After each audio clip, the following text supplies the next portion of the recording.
खण्डांशु तेजस्विनी या रक्तारुधिराम्बरा हरिसखी या श्रीमनोआह्लादिनी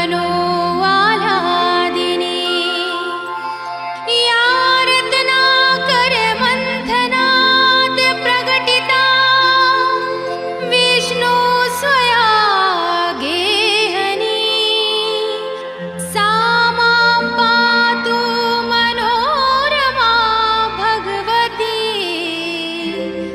लक्ष्मीश्च पद्मावती लक्ष्मीश्च पद्मावती लक्ष्मीश्च पद्मावती। दाई माई भाई सबोला प्रणाम है। माँ वैभव लक्ष्मी आप सब पर प्रसन्न हो, यही माँ से प्रार्थना है।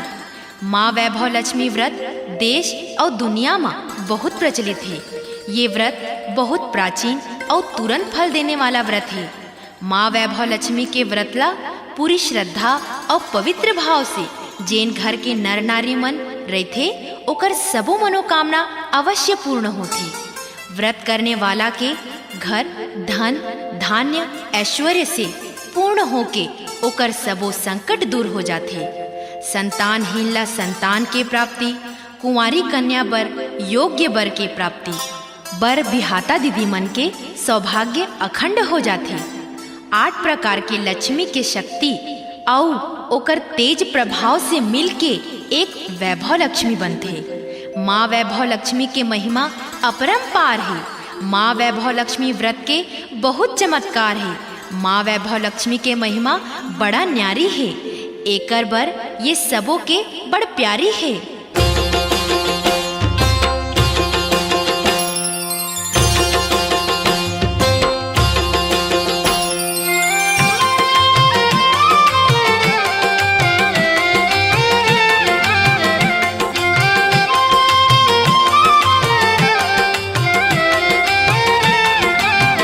जय जय लक्ष्मी माँ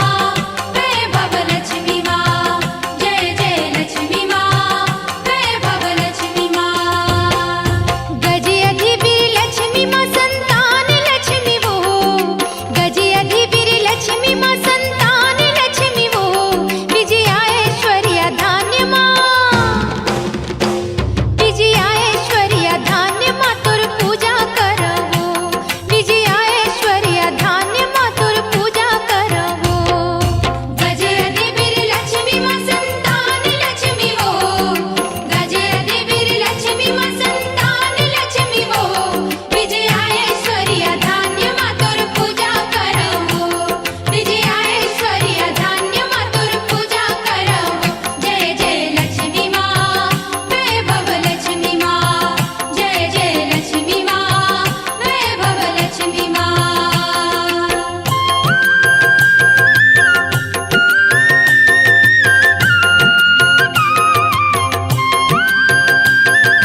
एक बड़े शहर में धर्म कर्म में निपुण आदर्श गृहस्थी से संपन्न शीला नाम के बहनी सुघर जीवन यापन करत रहे।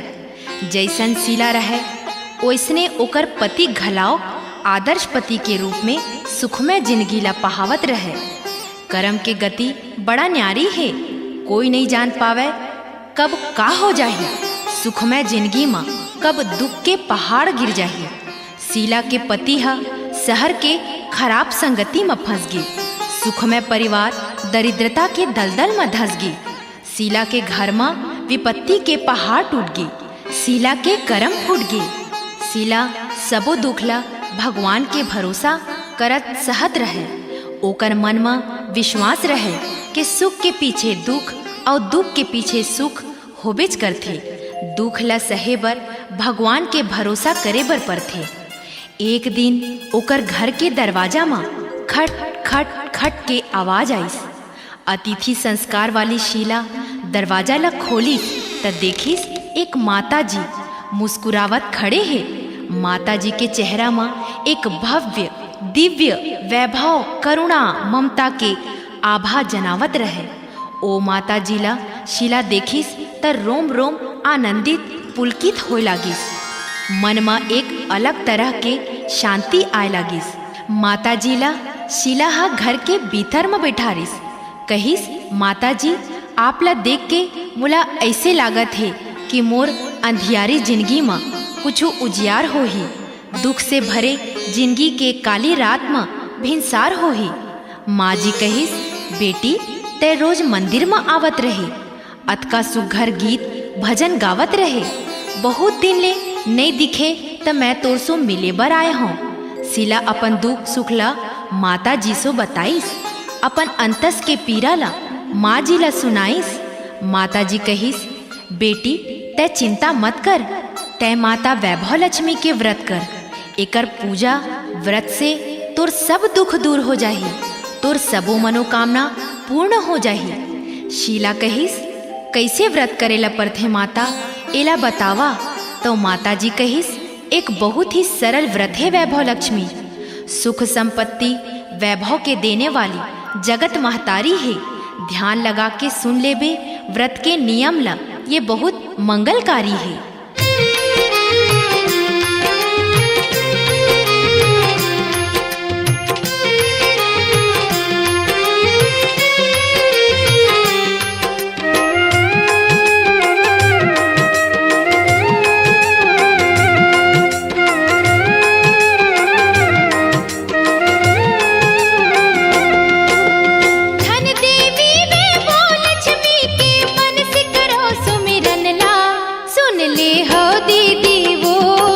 व्रत पूजा नियम धर्म ला सुन ले हो बहिनी वो।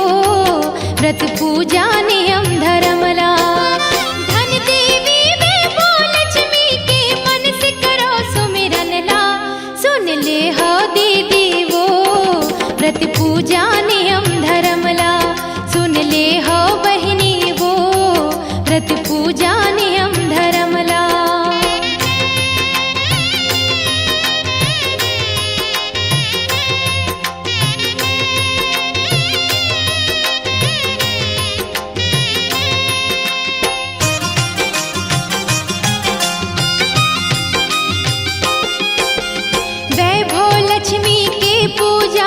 शुभ दिन शुक्र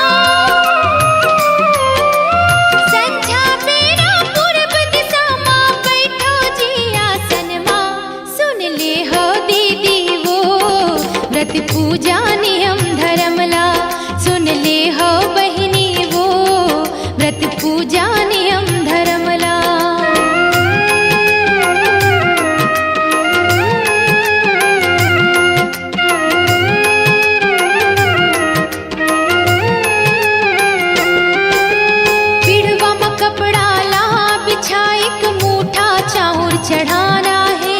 चाउर ऊपर पानी भरे तामा के कलश सजाना है।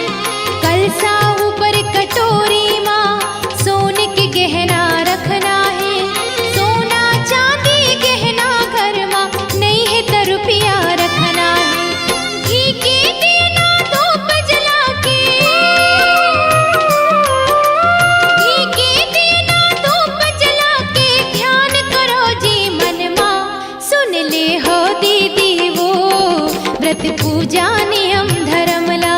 सुन ले हो बहिनी वो व्रत पूजा नियम धर्मला।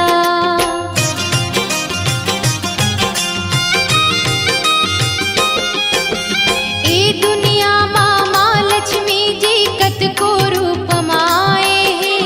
श्री यंत्र माँ लक्ष्मी के मन लायड़ बड़ भाए हैं। श्री यंत्र औ माँ लक्ष्मी के सच्चा मन से दर्श करो। एकर बाद माँ लक्ष्मी स्तवन हृदय से जी पठन करो। हल्दी कुमकुम लाल फूल ला, हल्दी कुमकुम लाल फूल चाउर न चढ़ा गहना माँ। सुन ले हो दीदी वो व्रत पूजा नियम धर्मला। सुन ले हो बहिनी वो व्रत पूजा नियम धर्मला।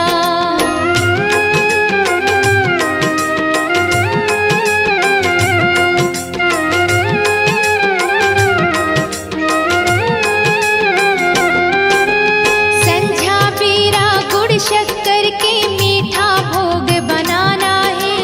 आरती करके रखी हो व्रत संकल्प हमला करना है। 11 या 21 शुक्रवार व्रतला मन से रहना है। हो पुन धर प्रसाद अपन बर बाकी सब बंटवाना है। कलसा के पानी हाथ में धर के,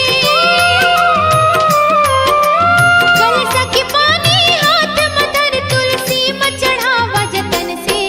सुन ले हो दीदी वो व्रत पूजा नियम धर्मला। सुन ले हो बहिनी वो व्रत पूजा नियम धर्मला। सुन ले हो दीदी वो व्रत पूजा नियम धर्मला। सुन ले हो बहिनी वो व्रत पूजा नियम धर्मला।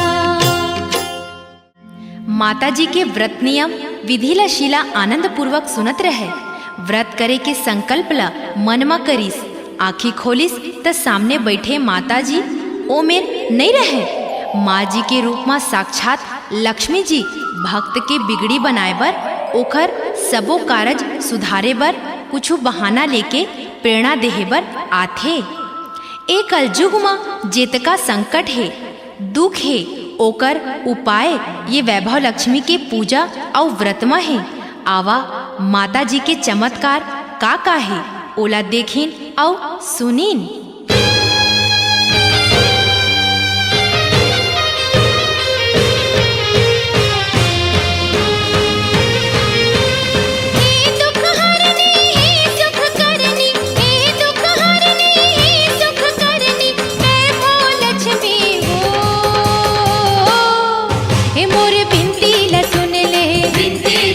मोरे अर्जी ल सुन ले, ए आए हो तोरे दुआरी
विमला बहनी और ओकर परिवार रहे। ओकर बेटा राजेश अच्छा मेहनत करके ऊंचा पढ़ाई करके आखिरी साल में फर्स्ट क्लास में पास होइस। घर में खुशियाँ मांगे, घर भर के मन ला लागे ये का अच्छा पढ़े लिखे है तो नौकरी मिलबेच करही, लेकिन उखर सबो सोच बेकार होए लागिस। मध्यम परिवार के लइका ला सोझे में नौकरी नहीं मिल जाए जब तक ओखर पास पैसा और पहुँच नहीं है। राजेश जेमा नौकरी पर अर्जी देवे ओहा ओखर हाथ से निकल जावे। राजेश नौकरी खोजत खोजत परेशान हो गए। एक दिन विमला बहनी के पड़ोसिन वैभव लक्ष्मी के व्रत उद्यापन करे के दिन 7 सुहागिन मन ला बुलाए रहे। पूजा पाठ ला विधि विधान से करके एक एक पुस्तक सबो झन ला बांटिस। विमला बहनी किताब लेके ओला पढ़िस। श्री यंत्र के फोटो में माथा टेकिस। मन के अंदर प्रेरणा अपने आप आए लगिस। माता के महिमा ला गुने लागिस। माँ और बेटा दोनों 11 शुक्रवार व्रत करके मन्नत मानिस। 2 शुक्रवार व्रत ला करके रहे ओतकेच माँ ओखर नौकरी लगे के कागज आगे।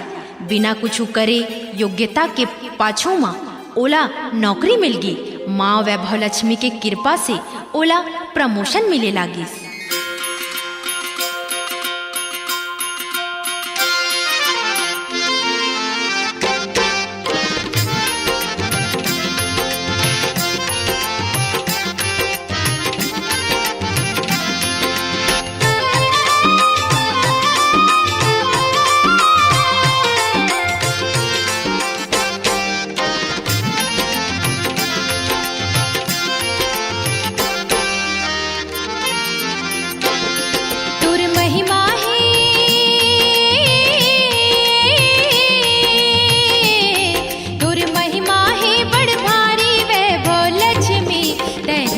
जग के महतारी तुर महिमा है बड़ भारी वैभव लक्ष्मी तही हंस जग के महतारी।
जग के महतारी तुर महिमा है बड़ भारी वैभव लक्ष्मी तही हंस जग के महतारी। तुर महिमा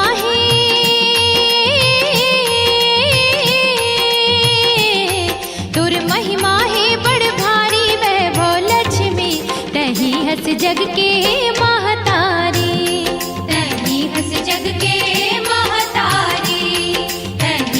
जग के महतारी तही हंस एक शहर में एक सोनार परिवार रहे। सोनारिन लड़की मन देखे में बड़ा सुघर और सुंदर होथे, लेकिन राधा बहिनी के बेटी सोनाली माँ सबो गुण रहे। फिर ओकर रंग रूप सांवर रहे। ओहा अब्बड़ पढ़े लिखे रहे, लेकिन ओकर यही रूप के कारण ओला कोनो बिहाव नहीं करे। ओकर काम बुता तो बड़ सुघर रहे। फिर ओकर दाई दादा बिहाव के चिंता करत रहे। एक दिन सोनाली अपन सहेली हिना के घर गई। हिना हर वैभव लक्ष्मी के किताब ला पढ़त रहे। सोनाली हा वो किताब के बारे में पूछिस। ओला सबो बात ला बताइस। माता जी के गुण और प्रभाव ला बताइस। ओकर गोठ ला सुन के सोनाली घलो 11 शुक्रवार के व्रत रखे के मन बनाइस। पहली शुक्रवार ला वह श्रद्धा भाव से रखिस। माँ वैभव लक्ष्मी के प्रताप से सोनाली के फूफा हा ओकर घर में एक धनवान परिवार के लड़का के खबर लाइस। वो लड़का ला रंग रूप नहीं बल्कि गुणवान संपन्न लड़की चाहिए रही। माँ के अनुकंपा से दोनों के विवाह होगे। घर में खुशियाँ मांगे। माँ वैभव लक्ष्मी के गुणगान लगाए लगिस। माता के व्रत के मनौती मनाए लगिन।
करके आयो मैया आज तुरे दरबारे।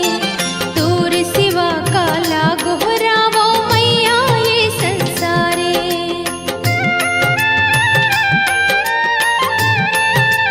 ओ आसरा करके आयो मैया आज तुरे दरबारे। तोर सिवा काला गोहरावो मैया ये संसारे। मांगत हमें अजरन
परिवार में कुछ भी बात ला लेके बंटवारा हो जाथे।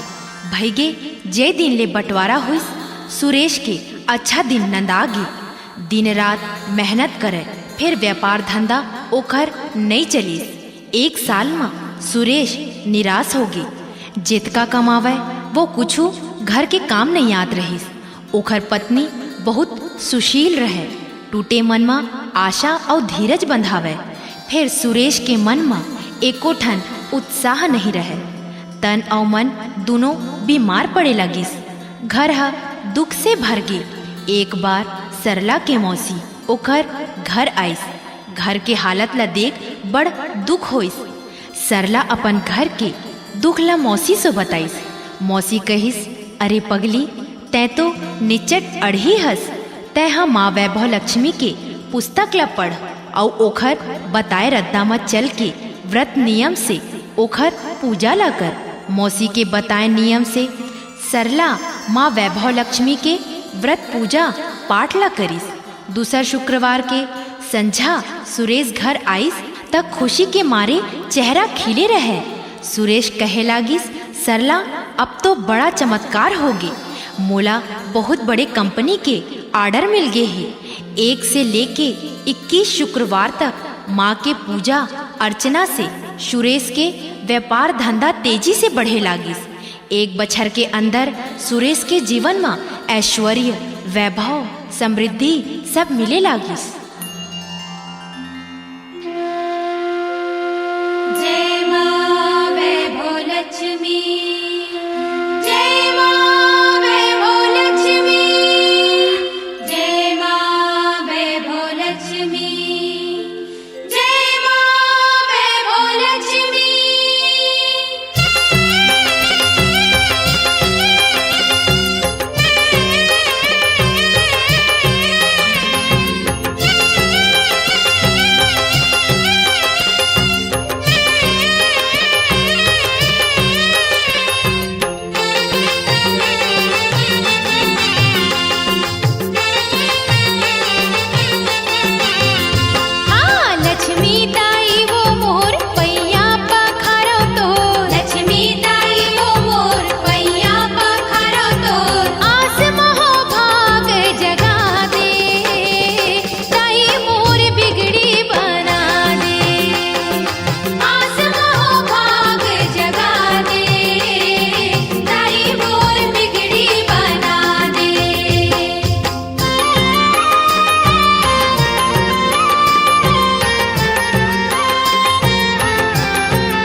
एक गांव में नीला नाम के बहनी सुंदर सुखमय जीवन व्यतीत करत रहे। एक दिन घर के दरवाजा खुला छोड़ के कुछ काम बर घर से बाहर गई। वही घर के ऊपर माँ नवा घर बनाए के काम चलत रहे। ओखर घर के आघू ले मजदूर मन ईटा ला डोहारे। ओही में एक मजदूर जे नियत में कच्चा रहे वो ए मौका के ताक में रहे। खुला दरवाजा और सुन्ना घर ला देखिस त घर में कले चुप घुसर गिस। घर के चारों मुड़ा ला खोजे लागिस। सब सामान ऊपर ले नीचे करे लागिस। अचानक सोए के कमरा में घुसरिस। पलंग के गद्दा ला हटाइस। तकिया के तरी में सोन के हार, मंगलसूत्र, 2 ठिन कंगना मिल गई। सबो गहना ला चुपे चाप गठिया के अपन जेब में धर के सुट ले घर के बाहर निकल गई। फिर नीचे जाके अपन काम करत रहे। काम करते करत पेट के पीड़ा के बहाना बना के भाग गई। एती नीला बहनी घर वापस आईस और हमेशा की आदत रहे खाना बना के हाथ मुंह धो के गहना ला पहिरिया कही के तकिया ला उठाईस त नीला ह भई गे, सन्न पर गे। जोर जोर से चिल्ला चिल्ला के रोए लागिस। पड़ोसिन मन दौड़ीन और पूछिन का होगे तो नीला ह सबो बात ला फोर फोर के बता दिस। यही बीच ओकर मैके माँ खबर देस कि गहना चोरी होगी। माँ और बहिनी दोनों झनाइन। अपन माँ ला देख के नीला फपक फपक के रोए लागिस। ओकर माँ ह कहिस तह रोवत का बरहस। माँ वैभव लक्ष्मी के व्रत ला नियम से कर, तोर खोए धन वापस हो जाही। ओत के बेरा नीला ह संकल्प करिस। एती बर चोर ह गहना ला सुनार दुकान में बेचत रहे। ठीक ओही मेर हवलदार ह पकड़ डारिस। नीला गंवाए धन ला पाके गदगद हो गे। ये सब माँ वैभव लक्ष्मी देवी के चमत्कार समझ मने मन माँ वैभव लक्ष्मी ला प्रणाम करिस।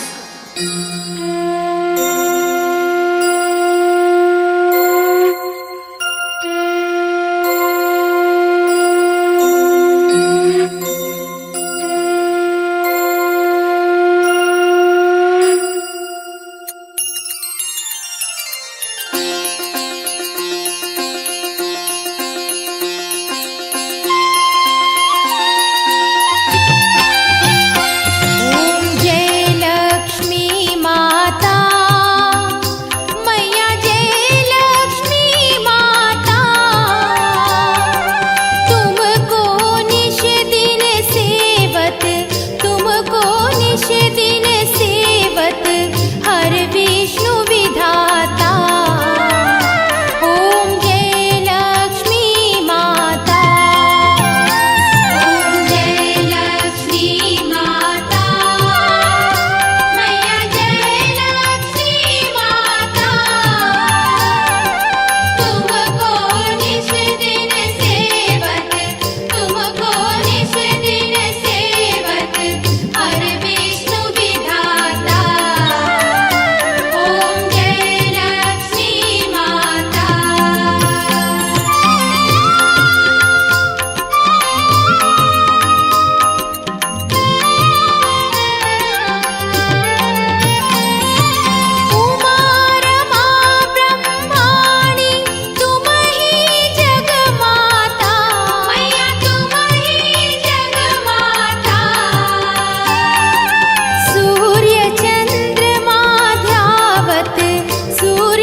गुण